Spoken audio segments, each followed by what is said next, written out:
Hello, everyone. Thank you so much for coming today on this beautiful Friday in the city. Welcome to our second of 3 town halls with our wonderful friend, Scott Wiener. Senator Scott Wiener, excuse me so much. And we're really excited to have him as much as we had Supervisor Connie before that. And we're going to have on the March 20th, Saikat Chakrabarti as well, speaking as well. So make sure everyone gets to talk a little bit. Before that, also want to remind you, if you aren't aware, Indivisible, we're doing this big No Kings protest coming up on the 28th. We hope to see you all there. We've got a lot of things planned, from a march to a rally to even a tabling fair. So actually get people even more involved and excited about democracy. Also, we are a fully volunteer group, so we appreciate your donations to help us get all this stuff run properly. And you can donate at indivisiblesf.org/donate. It goes to a variety of different parts of the events, like the march, the actual putting on the rally, audio, the live stream you're watching right now here at home. And since we're fully volunteer, we also need volunteers. So if you ever actually want to come and volunteer with us, we would love that. Moving right on, let me introduce our wonderful guest. For the past 28 years, Senator Scott Wiener has worked day and night for San Franciscans, never giving up until the job is done. As a state senator, a member of the Board of Supervisors, deputy city attorney, and longtime community leader, he has championed progressive policies, including authoring and passing more than 100 state laws to improve affordability and make San Franciscans safer, happier, healthier, and more secure. Scott has never shied away from tough, important issues. He took on broken status quo to help build a statewide and national pro-housing movement. He aggressively advanced a pro-LGBTQ legislative agenda despite intense political attacks and death threats from MAGA. As supervisor, he authored several first-in-the-nation laws, including mandating fully paid parental leave for all working parents and requiring water recycling and solar powering in new developments. Senator Wiener grew up in New Jersey, the son of a small business owner and a public school teacher, and attended public school. He received a bachelor's degree from Duke University, a law degree from Harvard Law School, and spent a year in Chile on the Fulbright Scholarship doing historical research. He has lived in San Francisco's Castro district for neighborhood since 1997. Thank you so much for joining us today, Senator Scott. Thank you for having me. All right, let's just dive right in. We got a variety of questions. All these questions came from the community. We actually asked a variety of different members and out there, but what was important to them to know more about you and our other candidates. So why are you running for Congress, and why should voters in CD11 support your candidacy? Well, first of all, thank you for having me, and thank you to Indivisible for all you do. I still remember in late 2016, early 2017, right after I was elected to the state Senate, which tragically was the same night that Donald Trump was elected president, and Indivisible formed, and we've been working together ever since. And it was great to work together to fight fascism in 2017 and onward, and it's great to work together today. So thank you for what you do. For me, this is very personal because San Francisco is in my heart, and this country is in my heart. And right now, we have massive challenges, and we need leadership that actually knows how to get things done and solve problems. And I'm the only candidate in this race with a track record of getting not just things done, but big things done, and fighting some of the most powerful entrenched interests, including major corporate interests, to actually make people's lives better and more affordable. I wake up every day thinking, what am I going to do today to make San Franciscans' lives better? And I've done that for a long time. And it would be such an honor to represent San Francisco in Congress. As you mentioned in your introduction, I helped build a statewide and national pro-housing movement, and we have completely changed how California does housing to deal with the fact that we have a massive housing shortage that is harming people and pushing people out. And we need to take that work national and bring a pro-housing agenda to Congress for our country. I have worked hard to expand access to affordable health care, to fight the health insurance companies and the pharmacy benefit managers, and to make sure that people have access to the care that they need. And we need to take that work national to fix the system we have and ultimately move to Medicare for all. I have been a leader on climate in California and the clean energy transition, doing battle with the oil companies and with PG&E, and we need to put the U.S. back into leadership globally on climate and clean energy. And I have helped to lead in California to fight for the LGBTQ community, for immigrants, for reproductive health access, for all of the people who are whose rights and whose humanity are under assault right now. I have helped lead to shore up and to support and to uplift these communities in California. We need to take that fight national. And I am the person to help do that because I have shown that I don't just talk about these issues. I don't just go on podcasts or pontificate. I actually deliver, and we're going to deliver in Congress. Thank you so much. I think some of these questions, you'll get a chance to expand on some things you said here. So let's start with the first one. Every election cycle, Democrats promise policies, reforms, and programs to benefit Americans in the bottom two-thirds of the economic pyramid. But many voters feel that once in office, these promises are ignored in favor of legislation that benefit the big donors. What would you do to remake the Democratic Party coalition to answer for the Democratic electorates and not the mega millionaires and billionaires? Yeah, absolutely. And I think people have a right to feel let down by the Democratic Party. While there have been times when the Democratic Party has absolutely helped lift people up, whether it was the expanded child tax credit under Joe Biden or the Inflation Reduction Act and that massive investment in clean energy or the Affordable Care Act, there have been times when Democrats have been able to rally to do great things to make people's lives better. And we should never forget that. It's not about, I don't agree with Democrats do everything wrong. There are really good things that come out of Democratic presidencies and Congresses. But we need to do more, and we need to be bold when we do them. And there are times when Democrats can get stuck in status quo, and we have to break out of that. When I arrived in the legislature at the end of 2016, I think Democrats were very much stuck in the status quo on housing, that we had to have pure local control where city councils and neighborhood groups got to decide whether any housing was built at all. And of course, plenty decided that no housing was going to get built. And we were absolutely harming working class, middle class people, low income people, pushing people into poverty and homelessness and out of communities entirely. And the Democratic establishment was all too often wedded to that status quo. I broke glass as part of the coalition that we built to say we're not going to do that anymore. And we have helped change the Democratic Party to be a much more pro-housing party. When the Democratic Party, with no Republican votes, passed the Affordable Care Act, that was a huge step and millions of people got health insurance because of that law.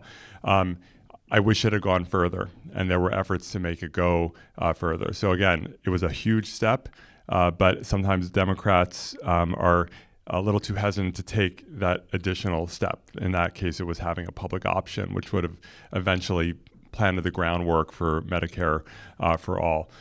So there are times when the Democrats have really delivered good things for people. There are times when we need to go further, and we have to be willing to break the status quo. And that also has to do with taxation, right? Democrats fought Bush and Trump for these mega massive tax cuts that they enacted. George W. Bush, his tax cut was right as he was dragging us into these wars that cost $1 trillion. He cut taxes, the most irresponsible thing you could do. And then Trump cut them again. And Democrats fought that. But I think Democrats need to be united in getting rid of the bulk of those tax cuts. And Democrats have not always been where our party needs to be in terms of fair taxation. So there are ways that the Democratic Party needs to be better, and we need to be focused like a laser on making people's lives better and more affordable around housing, around healthcare, around clean energy and having cheap, abundant clean energy, and being willing to have good tax policy, progressive tax policy, so we can pay for things like housing and public transportation and paid family leave and childcare. Perfect. So, follow-up question to that. What are your views about the influencers of big donors on our democracy, and how will you be funding your campaign? Yeah, so we need a couple things. Money has overwhelmed our political system, and that's why I'm a supporter of public financing of campaigns. When I ran for the Board of Supervisors in 2010, we had, as we do today, we had public financing, and it was a fantastic system because I and the other candidates, you could do grassroots fundraising. You did not have to raise an enormous amount of money, and you got matched, and you could spend the bulk of your time not raising money, but rather interacting with voters. And so public financing, to me, is the way to go. We do not have public financing at the federal level. I do not know. I will advocate for that to happen. I can't predict whether it will or how long it will take. So what we need is to get the mega money out of politics. We obviously need to get rid, of Citizens United, which just opened the floodgates for unlimited checks to come in from corporations. Citizens United has to be overturned. That it unleashed just a tidal wave of money where anyone, whether it's a corporation or an individual, can write a check of any size and just overwhelm an election. And that is not acceptable. And to define that as free speech, that writing a $10 million check is somehow free speech, that is not free speech. That is called undermining democracy. And so we have to get rid of Citizens United. And it has created and is related to various loopholes. So it's a corporation writing a big check, an individual writing a big check, and for any of us as candidates, someone could write a $10 million check to dump on our heads and really undermine an election. And it also has to do with candidates who self-fund, people who might be worth hundreds of millions of dollars, who will just write a huge check to their own campaign. And so there are various ways where the money seeps in and it undermines democracy. I feel very fortunate that I have a broad array of donors in San Francisco. Many San Franciscans, mostly San Franciscans, some other parts of the Bay Area, a little bit in Los Angeles, but people primarily in this community who believe in the work that I've done. And some of them give $10 or $20 or $50 or $100. Some of them give more. And I'm really honored to have their support. In this race, I said that I'm not taking corporate PAC money. And I've said that I'm not going to take any support from APAC. But I'm very honored with the diversity of donors in San Francisco and the Bay Area who support my campaign, who've supported my campaigns for a long time. And the vast majority of them are like, they're not in any way connected to government. They just want representatives who do a good job, and I'm really honored to have their support.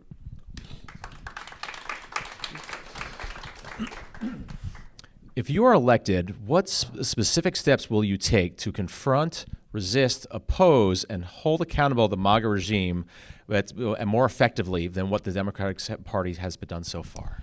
Yeah, there is a lot that we need to do, and some of it we can do. We're going to take back the House and hopefully the Senate in November. These people are so. We always knew they were out of control, but they've gone so out of control that whereas I think there was some pessimism about the Senate a little while ago, and there's probably still not in any way a sure thing, but less pessimism than there used to be, and maybe even a little optimism as to the Senate. And then ultimately get their asses out of office in 2028 and have and be able to do significant reform and accountability. So a few things, and some of this work I've done in California. We need to take it national. We need to make sure that when federal employees, agents, officials violate people's constitutional rights, they are accountable for that. Right now, they are not. It is almost impossible to sue a federal agent, whether it's ICE or Border Patrol or anyone else, if they violate your rights. If a local or a state official or agent or officer violates your right, you can sue violates your rights. You can sue them under federal civil rights laws. It's almost impossible to sue a federal agent. It's almost impossible even to sue the federal government when there's like a law enforcement overreach. So the families of Renee Good and Alex Preddy, it's going to be very, very hard for them to get any compensation for those murders. And so we need to change federal law to expand the civil rights laws to make clear that if a federal agent, employee, officer, official violates your rights, you can sue them.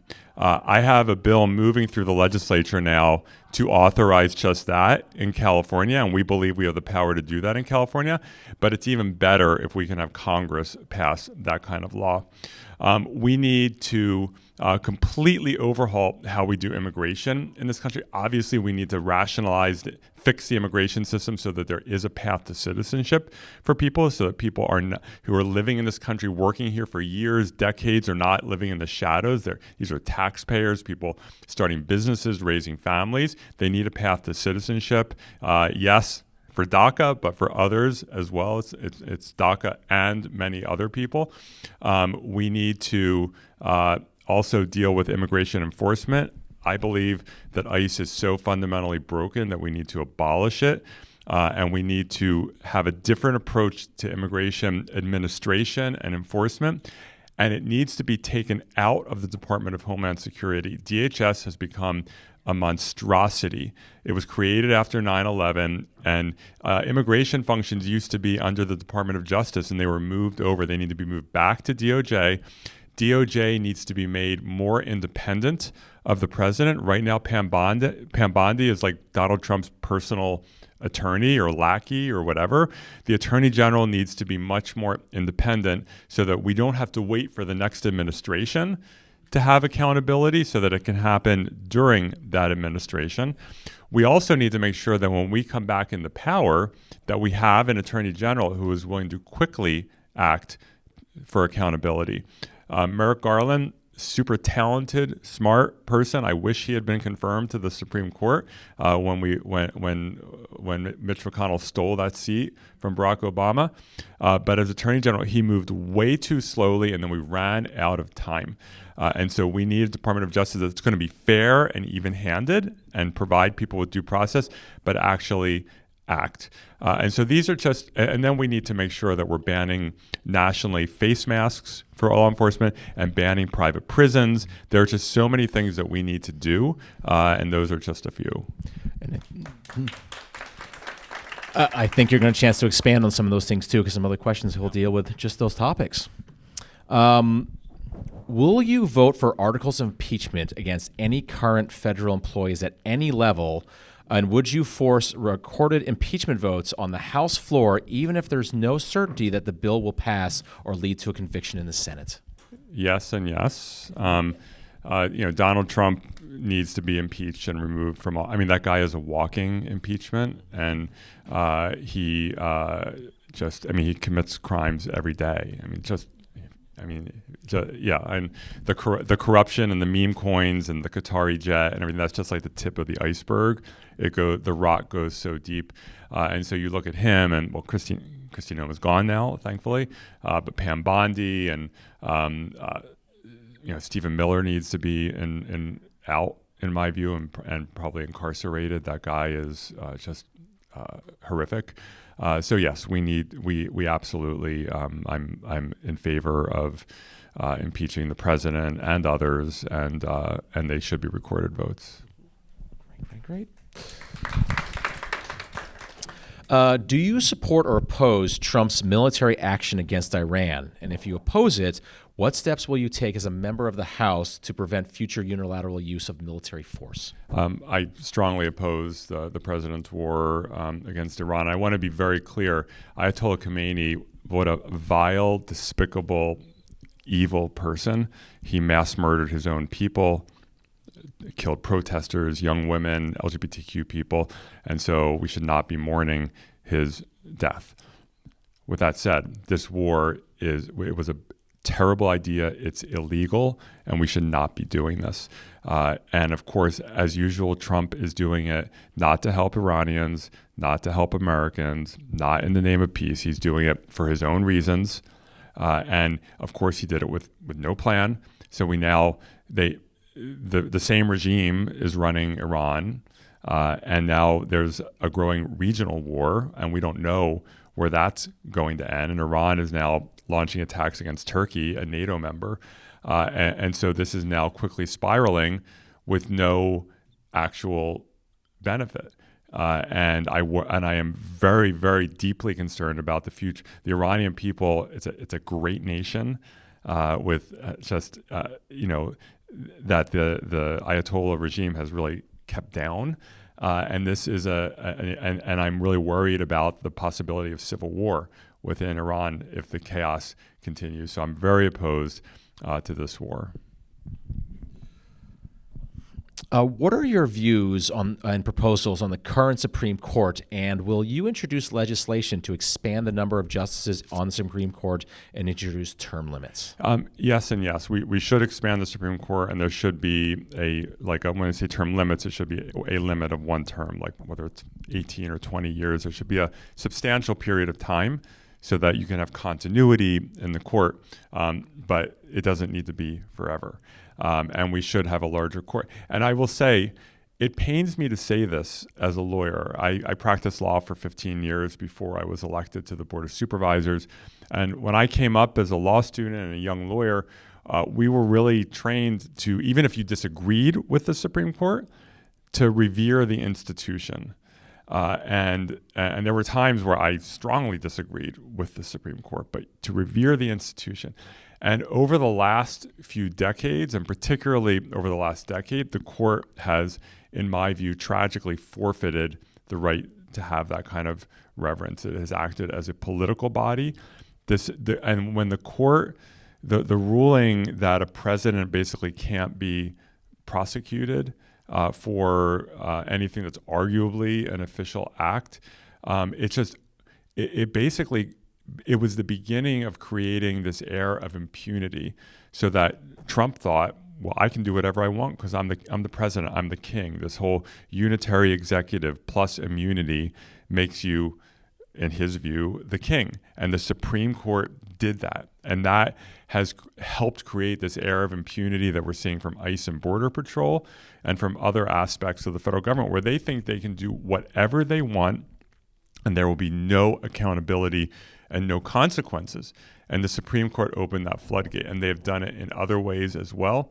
And they're acting like a political body, and so they should be expanded, and we should have a term limit. Thank you for that.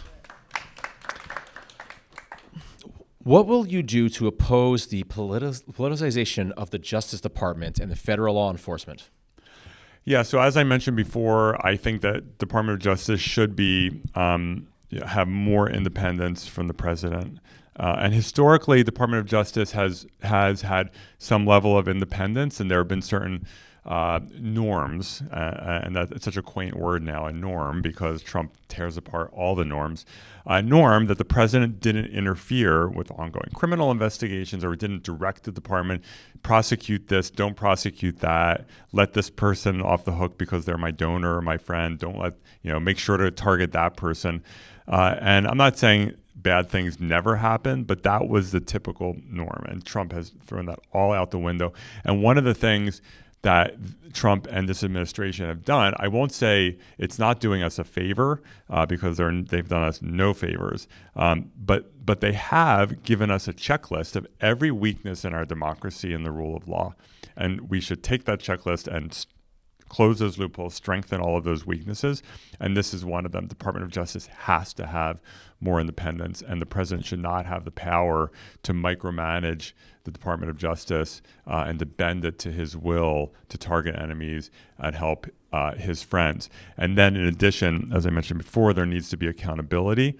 If there are law enforcement officials at the federal level who are violating people's rights, they should be accountable, just like state and local law enforcement are accountable. And then we just have to have specific rules, whether about face masking, whether about body cameras, all the things that we need to have better accountability and transparency for these law enforcement agencies. A follow-up to that, overall, it's the transparency and accountability. What would you bring to the House to actually make sure the accountability is there? Yeah, so we have to pass some laws, and even though there's a perception Congress doesn't pass laws, Congress does pass laws. Passed quite a few under Biden, under Obama, and we need to get back to passing laws, and those laws include different kinds of transparency and accountability and shoring up democracy and the rule of law and so on and so forth. And we need to work to get that done. As I mentioned before, I'm the only candidate in this race who has really passed hard bills into law. It's not enough to have progressive ideas. You have to have the skills to be able to turn those progressive ideas into progressive laws. And that's what I've done. And I've done it against strong opposition at times from law enforcement, at times from the largest corporations on the planet, from NIMBYs, from all sorts of very powerful interests. And we need to take that work to Congress. And it's about building coalitions. And Congress is a tough place. Even under the best of circumstances, it's like closely divided. And you have to be able to build coalitions with people you don't always agree with. That includes moderate Democrats. That includes Republicans. And I have been able to, I'm a lefty Democrat from San Francisco, and not every issue is partisan. And so housing is not partisan. So just like Elizabeth Warren is partnering with Tim Scott from South Carolina, a Republican, to pass major housing legislation that just passed the Senate, I have been able, on our housing laws, to get support from Democratic socialists and MAGA Republicans to pass those some of those housing laws. Same with our mental health work. When I was at war with the health insurance companies to force them to cover more mental health and addiction treatment, what we call mental health parity, we now have the strongest mental health coverage law in the country because of the law that I passed. That was a brutal war with the health insurance industry. And I partnered with the Assembly Republican leader to get that through. And once she came on board, that basically kneecapped the industry. They had nowhere to go. And we passed that overwhelmingly because mental health, like housing, affects Republicans just like it affects Democrats. And so you have to look for those opportunities. I think that when it comes to accountability for federal law enforcement, that's not just a Democratic issue. That's an everyone issue. Republicans have had grievances over the years with federal law enforcement. And so once we get past Trump, the goal needs to be, okay, this is not about a specific person. He's gone. This is about the future. Let's make sure we have a system where the rule of law is respected and there is accountability when people violate the law. Thank you. What specific plans or proposals do you have for addressing related crisis of access to affordable health care, housing, as you mentioned, and childcare? Yeah, so all of this is about, it's two things. It's about creating more and having the rules in place to allow you to have more of the things that you need to make people's lives better and more affordable. And so for housing, we've worked to break down the barriers around housing. I've done that around permitting. It should not take you years to get a permit to build new housing. It should take you months, and we have moved decisively in that direction. We have to zone for enough new homes. Otherwise, you just mathematically are not going to have enough homes, and we need to move away from sprawl. So that's why I authored California's law to require cities to zone for more housing, which San Francisco just did with the mayor's rezoning, and also the law I passed last year to allow for more dense housing near our best public transportation.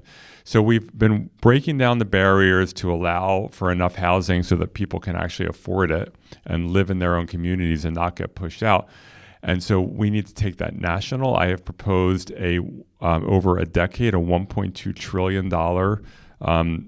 investment in housing, in social housing, in a revolving loan fund, an housing accelerator fund, just to try to spur construction and make sure that people who are building these homes, mixed income homes, affordable homes, have the financing to do it, which now they sometimes struggle to get that funding, to expand Section 8 vouchers so that we do not have ridiculous wait lists for people who are trying to rent and need housing vouchers to be able to pay the rent.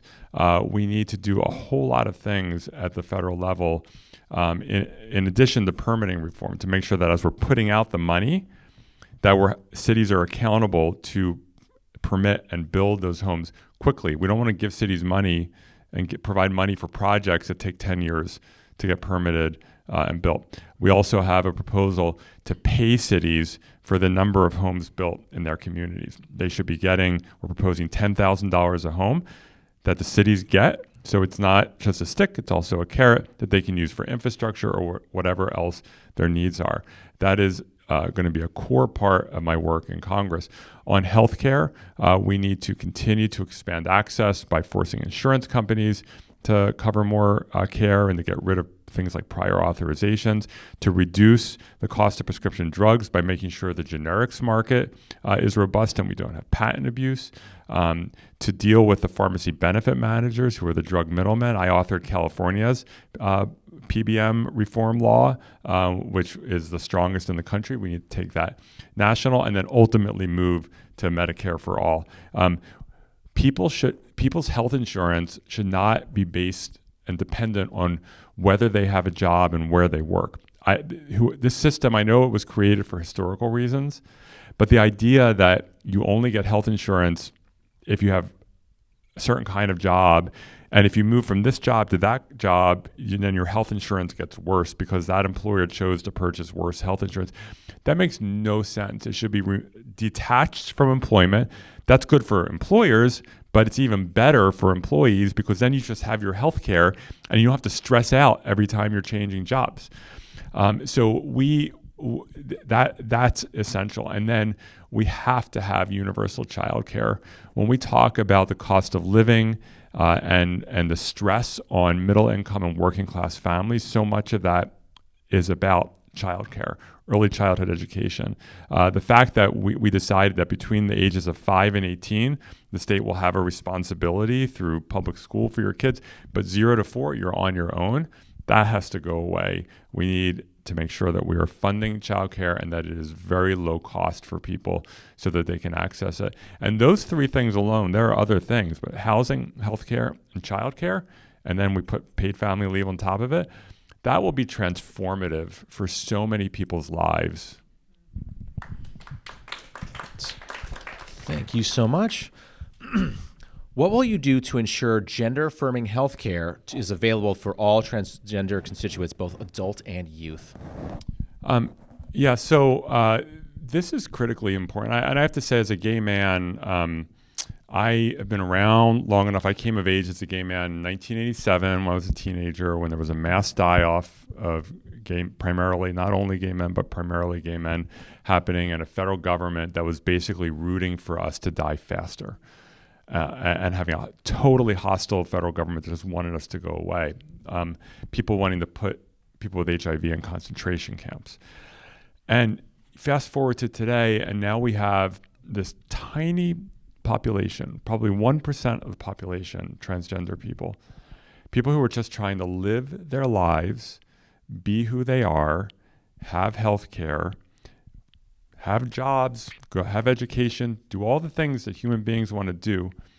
And we have an entire political movement, including the President of the United States, who are so obsessed with this tiny population are scapegoating them for all sorts of societal problems in a way that, as a Jew, I've seen this movie before when a small group gets scapegoated for all of society's problems. And it's bullshit.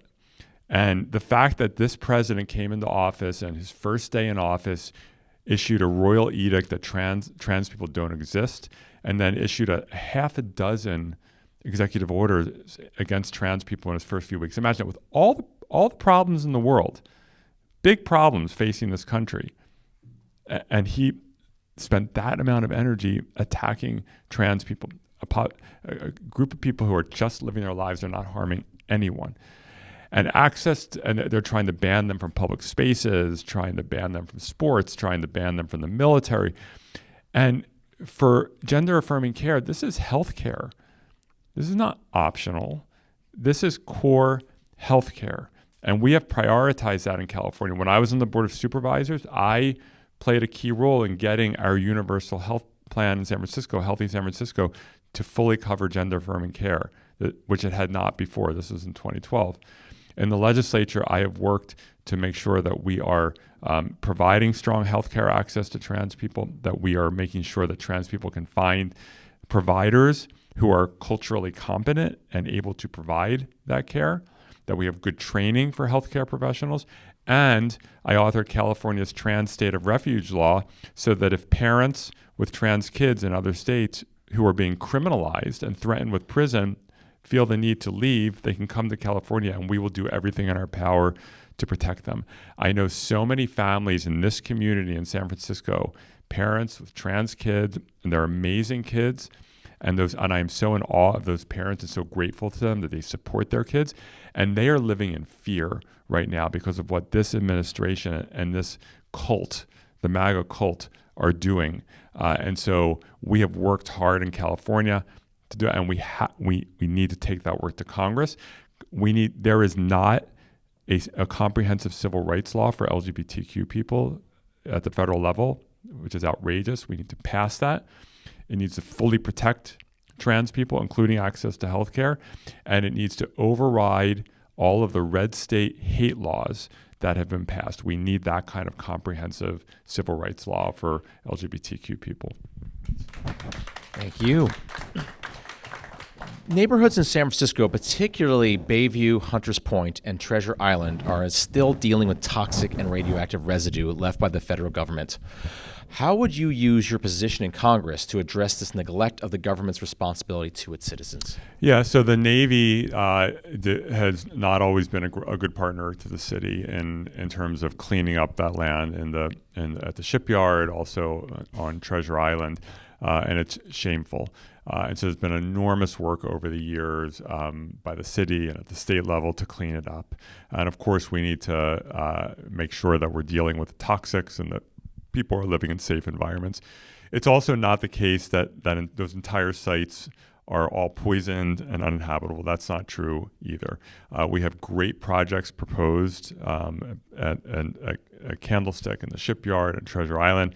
Those need to get built. They are under regular inspection, and that needs to continue. And whatever, if we ever find anything that needs to be cleaned up, it needs to be cleaned up quickly, and the Navy needs to be accountable to doing that. I know that Nancy Pelosi has worked very hard to get the Navy to be better, and I will continue that work. Thank you. What specific plans or proposals do you have to address the systematic inequalities between wealth and political power? I'm sorry, the inequalities in terms of who has power, wealthy people or not wealthy people? Wealthy people and basically everyone else who's not wealthy. And how it yes. seems to be, again, the grift is getting bigger and bigger. Yes. So that's a multifaceted problem. First of all, in the political system, as we were talking about before, we need to reduce the influence of money. So getting rid of Citizens United, not letting people who are worth hundreds of millions of dollars or billions of dollars self-fund. They shouldn't be able to do that. Not letting corporations or rich people write $5-10 million checks to completely overwhelm campaigns, public financing, all the things that we need to do to fix our campaign finance system and to remove the influence of money. That's one, I think, critical thing. We also need to address our media ecosystem, which is increasingly consolidated. And whether we look at TikTok or ABC or NBC or Meta, the social media, traditional media, et cetera, it's increasingly consolidated, and we've seen them bend the knee to Trump, and frankly, at times, bribe him, and become at times state media. That is so horrific and unhealthy, and so I've publicly stated that we need to break up the media conglomerates. We should not have this kind of media consolidation that just empowers mega corporations, leads to corruption, and leads to effectively state media. We need to support our local media as well. We also need to make sure that large corporations are not basically have free reign to dictate public policy. And that means also electing people who are willing to stand up to corporations, which I've been willing to do, who are willing to have industries who are very angry with you, which I'm willing to do. And then, of course, we need to help and stabilize middle-income, working-class people around housing, healthcare, childcare, et cetera. Because when people are financially unstable, they don't always have the time and bandwidth to participate. If you are worried about, working your 3 jobs so that you can put food on the table and get your kid to school, you're not going to have a ton of time to be engaged civically and politically. There are people who have those 3 jobs and have put the food on the table and are also involved, and I'm in awe of those people, but it makes it harder and harder for people. And we want to make sure that all sorts of people, a real diverse array of people, different ages, different backgrounds, are able to fully participate in civic and political life and hold elected officials accountable to do right by the community. Thank you so much. Last week was International Women's Day. What are your thoughts on the status of the situation of women in America today? And if elected to Congress, how would you address women-related issues? Yeah, I mean, Trump and his movement have declared war on women in various ways. They've taken a wrecking ball to reproductive health, and it started before Trump. It's been happening for a long time, but Trump has sort of really advanced it. The fact that there are so many huge swaths of this country where women do not have access to reproductive health, and now they're trying to extend their tentacles even in the blue states like California by extending their criminal laws. It's horrifying.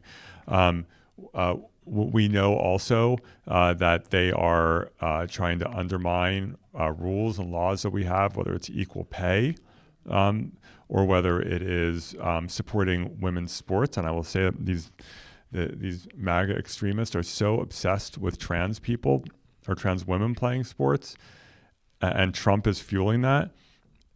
At the same time, Trump is repealing the Biden era rules to actually protect funding for women's sports.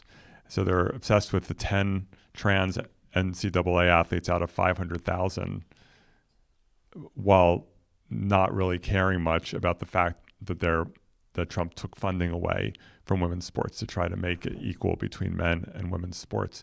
And so, we need to. So he's taken so many actions that have harmed women. We also know that when people lose health care or when people become housing unstable, those problems, those harms always disproportionately harm women, especially women who are raising children. And so when you kick tens of millions of people off of health care, as Trump and his movement are trying to do, what they did with the big, horrible bill with Medicaid and Affordable Care Act, that disproportionately harms women. When they take away housing supports, that disproportionately harms women. And when we institute broad national paid family leave, and when we institute broad access to childcare and early childhood education, that will disproportionately help women, because women so often, family responsibilities, I think often unfairly, and this is a societal issue, fall to women. It shouldn't be that way, but it often is.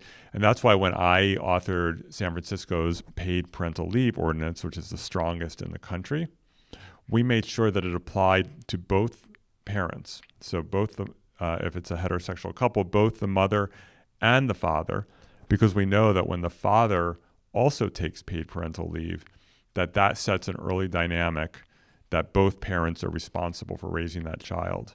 And so we want to have policies in place that support families and also move us towards better gender equity. If elected, what specific actions do you propose to protect fair and free elections in 2028? We need a new Voting Rights Act in this country. And obviously they've been trying to take a wrecking ball to the existing Voting Rights Act. But we need a new Voting Rights Act that does a few things. First, it needs to, and Congress has the power to do this for federal elections, override all of these red state restrictions on voting where they're trying, whether it's voter ID or the laws that they have to say you can't provide water to people waiting in line to vote, or these rules to try to really restrict how people vote. We need to get rid of those laws and override them. And then we need to take forward-looking pro-voting laws like the ones we've enacted in California and make those national in terms of vote by mail, in terms of easy access to voting centers and to drop off boxes, voting boxes, and so on, and same-day voter registration. Right? Congress has the power to do all of that, and it should do that through a new Voting Rights Act. Congress also needs to enact a law mandating independent redistricting commissions in all 50 states for federal elections, which Congress has the power to do. And we had this very unfortunate situation this year where, as people will recall, where Texas and Florida and other states at Trump's direction decided to gerrymander to try to squeeze out more seats for Republicans. And in California, we were forced to respond, and we did with Prop 50. And none of us wanted to have to go there, but we had to. Under the circumstances, we had no choice. And we have a good independent redistricting process in California. I've observed it twice, first before I was in state office and now as a state senator in 2021. And I observed it closely both times. I thought it's not a perfect system, but it's a good system. And that should be the case in all 50 states. And so I think if we do those two things, that will take us very far in where we need to go. Thank you so much. What are your plans to bring about comprehensive immigration reform? You talked a little bit about this early on. Amnesty and pass for citizenship for immigrants who are undocumented, as well as preserving and protecting the status of legally documented immigrants. Yeah, I mean, the system was already broken pre-Trump. Now it's extra broken because now, you have people who are eligible for green cards who they're just not processing them. I've known people who've had to leave the country because they, very talented people who we should probably want in this country, who they were going to become undocumented because they were on path to getting a green card and there was literally no path, and so they were going to become undocumented, so they left. That's not in the interest of this country. So those agencies all got doged, basically, just gutted, and so they're not processing anything. But the system was already so broken. People sometimes say, "Hey, you should come here the legal way, like I did, or like my grandparents did." Well, there is no legal way anymore. It's almost impossible for the vast majority of people to actually have a pathway to citizenship, and so we need. We've done this in the past. We did it under Ronald Reagan, where we just say, you know what, people who have been here for an extended period of time and have been working here and living here, raising kids here, they should be able to have a pathway to citizenship period. They shouldn't have to leave the country. They should just have a pathway to citizenship. And we should have an asylum program and a refugee program, which Trump has tried to eliminate. We need to make it easier for people to actually, who are working here, to be able to get a green card. Like I mentioned DACA earlier. DACA, that's like, a no-brainer, but we shouldn't limit it to DACA. So we have to have a more rational system, and it's the right thing to do, and it's also in our interest. Immigrants make this country better. Immigrants have always made this country better. And I think about, my great-grandparents who immigrated here from Eastern Europe and Russia, fleeing the pogroms, violence against Jews from the early 20th century. And they, like many Jews, fled and came to the U.S. and some went to Canada and some went to Mexico or South America, but primarily to the U.S. And they came here. Yes, there was xenophobia. There were problems, but they came here and they got to make a life for themselves. And generations of immigrants have done that. Every time immigrants come here, they make our country better and stronger. And that is true whether it was my great-grandparents, that is true whether it was the Filipino migration to this country. It is true for migration from Central America, folks who are risking their lives and their families' lives to come here because they want to make better lives for their families. Those are exactly the kind of people we should want in our communities, and they get demonized and terrorized, and we need to stop that and give them a path to citizenship, give them a path to have papers, and stop it with the terror campaign and the demonization. Thank you. What will you do to end Trump administration's complicity in Russia's military invasion of Ukraine and their sabotage of the EU and NATO? I was very supportive of President Biden's approach, which was to make sure that Ukraine could defend itself and defeat Russia, and so I strongly oppose what Trump has done, which is to pull back from Ukraine. The idea that we would allow a dictatorship to conquer a democracy, whether in Europe or elsewhere, but here in Europe, and particularly Putin, who we know what he wants. He doesn't want to stop with Ukraine. He wants the old Soviet Union all back. And so President Biden, in my view, and Congress were correct in supporting Ukraine in its defensive war against Russia. And it was wrong and completely destructive for Donald Trump, who is a Putin crony, basically, to pull back from that. And it sends a horrible signal. It signals to China that, well, maybe if you conquer Taiwan, Trump isn't going to have the fortitude to do anything about it. It sends a horrible message and causes all sorts of other terrible problems beyond Ukraine. So we should stand with the people of Ukraine, and we should stand against Putin, who is a fascist and just a horror of a human being. How will you protect the human rights of federal prisoners and detainees, especially women, children, and people of marginalized genders? I believe you touched a little bit on this earlier as well. Yeah, and I can't remember if I said before we should, I don't remember that we should be banning private prisons nationally. Did I say that before? Okay, good. I'll say it again. We should ban private prisons nationally. We did that in California.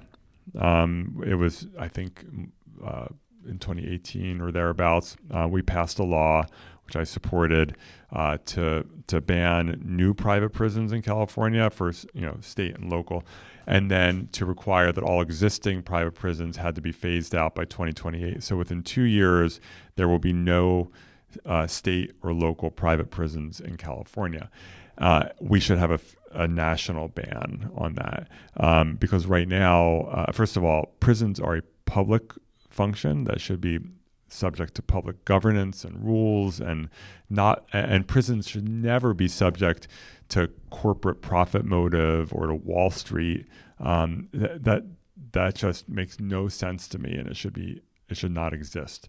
And right now, of course, when we look at what ICE is doing and the slush fund that they got from the big horrible bill to staff up and also to have the slush fund to build more of these private prisons, these gulags, basically, that have no oversight, no accountability.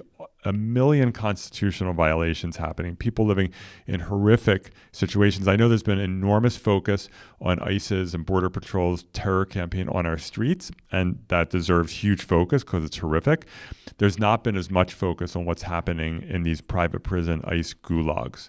And it's starting to come out. We've seen some coverage of the sort of the health care, lack of health care, the just how dangerous and filthy and unhealthy it is, and how people are being horribly treated. And these are people who are being held there with no due process. They may be undocumented or legal residents or citizens, and that needs to stop. And there needs to be strong accountability for what they've done with these gulags. You introduced the No Kings Act that held federal officers accountable for constitutional violations, which passed the state Senate. So thank you for that. What are you prepared to do for the entire country regarding this act? Yeah, the No Kings Act, it's Senate Bill 740 for anyone who is interested. And I mentioned this before, that under existing federal law, you can sue state and local officers for constitutional violations, but not federal.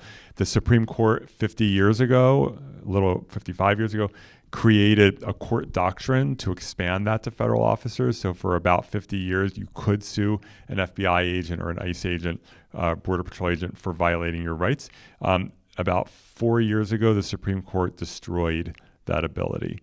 So you can't sue them now. And then the Federal Tort Claims Act, which is how you sue the federal government itself, is more designed like if a federal employee is driving a car and rear ends you, you can sue the federal government to get compensation.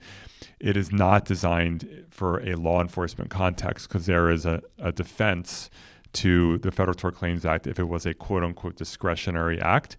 And when you decide to, shoot someone in the face or illegally arrest someone, that it's evil, but it is a discretionary action. And so it would probably be hard to recover under the Federal Tort Claims Act. So this law, the No Kings Act, says that whether it's local, state, federal, we're going to treat it all the same, and you're going to be subject to the same liability that federal law currently imposes on state and local officers for violating your rights. We need to pass a federal law to be very clear that across the country, state, local, federal, it's all treated the same. It is absolutely essential to get rid of the impunity and the atmosphere of impunity that they've created. And taking off the masks helps, because when they wear these like ski masks, which I passed California's law last year to ban the ski masks, it's been caught up in court. The court did rule that we have the power to do it. We just have to make an adjustment to the law, and then it will be enforceable again. We need to pass that nationally. But what's so toxic about the masks it's designed to create terror. They keep saying, oh, this is about protecting these officers from doxing and from harassment. Police officers, we see officers in our community all the time, they don't wear masks. And this is not normal. And so the idea that, this is they have to protect themselves from doxing. Well, yeah, doxing is a risk for many, many people. And we want law enforcement where people have confidence in law enforcement, and having some guy in a ski mask is the exact opposite. It destroys confidence in law enforcement. And they're partially doing it to avoid accountability. If you can't tell who is the person who just shot your mom in the face, or just executed the nurse, you can't see their face, they don't identify themselves. And so again, it creates a sense of impunity, and that is so unhealthy for society. Love the name too. What are your views on Israel, Palestine, and are there specific U.S. policies or actions that you would fight for or against? Yeah, so I've been very clear that a few things. I am absolutely horrified by the Israeli government. I have been out protesting Netanyahu and his horrific government since before October 7th. It is a government that is out of control, that includes extremists that used to be banned from being in the government in Israel. And it's a horrifying government that is badly, deeply harming Palestinians and also harming Israelis and harming democracy in Israel. I began to oppose Israel's bombing campaign and its operations in Gaza 6 days after October 7th. What Hamas did on October 7th was a horror, and it was the worst massacre of Jews, the largest massacre of Jews since the Holocaust. It was a terror attack by Hamas on Israel, and Hamas is a terrorist organization that should have no role governing Gaza or anywhere else. But Israel has a right to defend itself. But what the government of Israel did quickly went beyond self-defense, and it resulted in the absolute destruction of Gaza, of 80% of the buildings, so much death, so much suffering, and it was just, and again, I began opposing it 6 days after October 7th, and I could see that it was going to go in a very destructive direction, and I have called it a genocide, and I've taken a lot of heat in my own community for doing that, but I just cannot defend or justify what the Israeli government has done in Gaza. I also have been, for many years, but particularly in the last few years because it's escalated, I've opposed the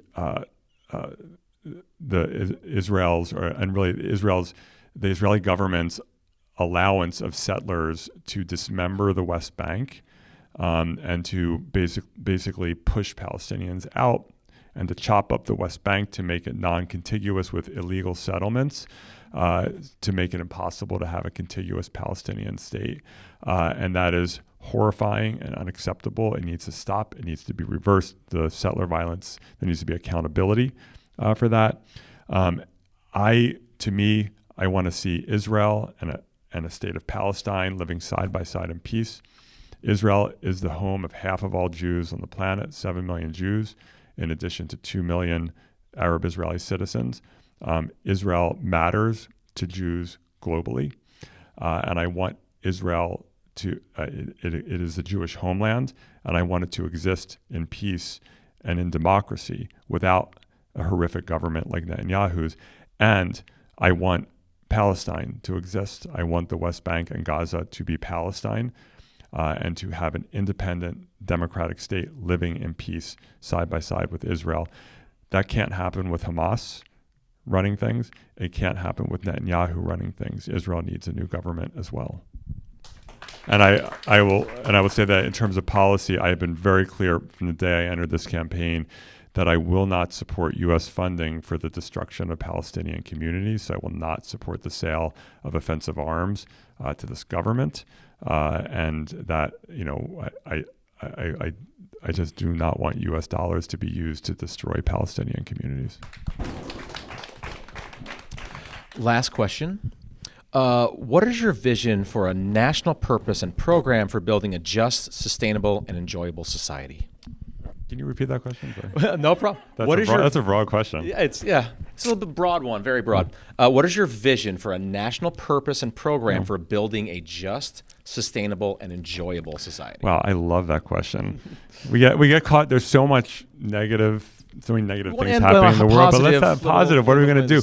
Yeah. So I want people just to be able to lead great lives, to be able to have housing they can afford, to never have to say, I don't know if I can start a family, or I don't know if I can have that second kid because I can't afford housing appropriate for that. I want people to be able to live their lives, to get married or not get married, to have kids or not have kids, to make those choices, and to be able to have that housing, to never have to worry about whether they're going to be able to get treatment for a health issue, and to live in communities that are clean, that are not polluted, that have clean water, that have good transportation systems where people have the option of taking public transportation. And I've been probably the leading voice in the legislature to fight for public transportation in this state, and we've been working the last few years and are working now to make sure that Muni and BART don't collapse. I want to make sure that people have great schools, and that people can live good, affordable, fulfilling lives without having to always worry about the basics like housing and healthcare. And we can do that. That's not just like pie in the sky. And that means that we have to be able to build things. And we've sort of gotten away from building things in this country. We need to ramp up our skilled construction workforce and keep them employed during economic downturns. So we're building all the things we need: schools and water systems and transit and housing and clean energy and climate resilience and building these things and just having a good life. So all of these issues that we've been talking about how we make life more affordable, doing all of that will lead to more happiness and more fulfillment in this country. And that's what we need to do.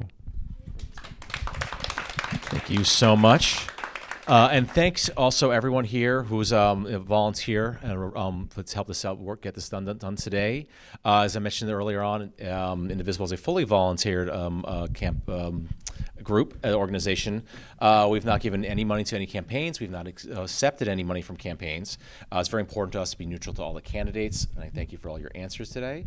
Also, this event costs money, so we love your donations if you can. This helps us rent the venue, get some wonderful interpreters, post videos online. You can reach us at Venmo at Indivisible SF or indivisiblesf.org/donate. We take cash too if you're here in the room.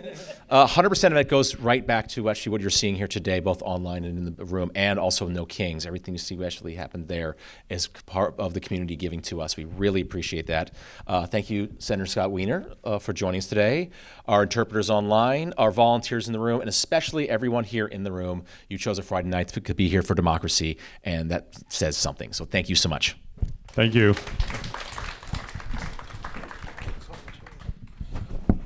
Thank you. Thank you so much. Absolutely. Really appreciate it.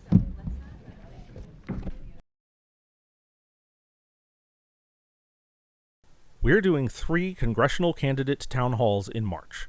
Connie Chan on Sunday, March 8th, Scott Wiener on Friday, March 13th, and Saikat Chakrabarti on March 20th. Learn more at indivisiblesf.org/2026forums.